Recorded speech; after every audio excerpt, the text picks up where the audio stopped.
Good morning. मैं जो है ग्लैंड पे बात किया था, जिसमें कि दो ग्लैंड की चर्चा हो चुकी है कि प्यूटरी ग्लैंड क्या है। आज मैं पेनियल ग्लैंड पे प्यूटरी ग्लैंड को मैंने सीधे सीधे बताया था। ये भी दो तरह का होता है ट्यूस ग्रंथि में।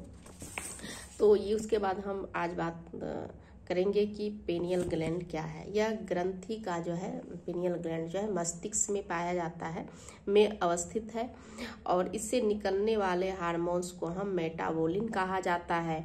यह मटर के समान होता है और मेटाबोलिन हार्मोन्स के जो है कारण यह शरीर का तापमान को ही नियंत्रित है और रोशनी बढ़ने में यह सक्रिय हो जाता है।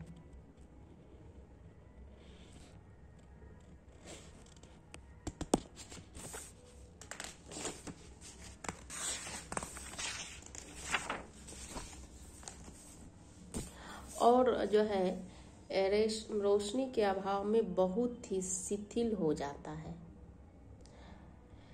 लेवेंथाल ने 1990 में अपने अध्ययन के आधार पर यह पाया कि इस तरह का प्रभाव होते जीव, चूहा या चिड़िया को बहुत मिलता है। उसके बाद हम थायराइड ग्लैंड की बात करेंगे। थायराइड ग्लैंड जो का स्थान जो है कंठ के पास होता है, जिससे से निकलने वाले हार्मोन्स को हम थैक्सिन कहा जाता है।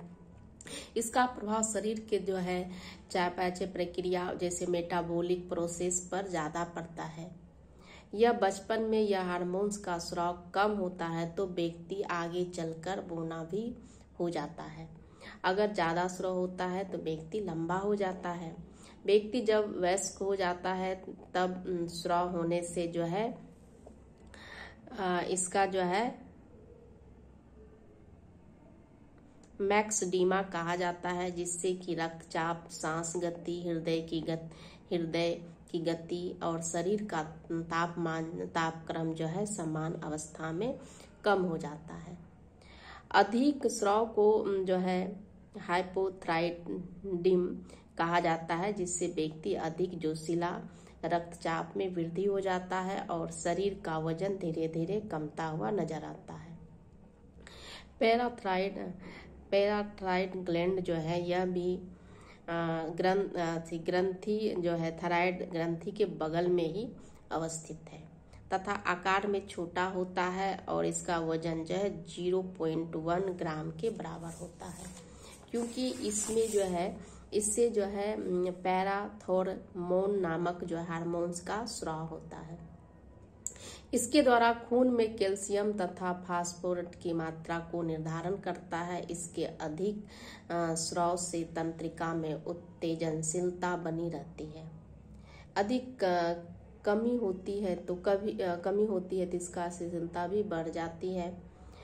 विक्टर ने 1970 में अपने अध्ययन में पाया कि इस ग्रंथि का अगर हम निकाल देते हैं तो बहुत अधिक शिथिल हो जाता है और अंत में उसकी मृत्यु भी हो जाती है। उसके बाद है एड्रिनल ग्लैंड। यह ग्लैंड जो है किडनी के ऊपर होता है। इसे भी हम दो भागों में बांटते हैं, एड्रिनल कॉर्टेक्स और एड्रिनल मेडुला। तो एड्रिनल कॉर्टेक्स इस हार्मोन्स का जो है कॉर्निक कहा जाता है।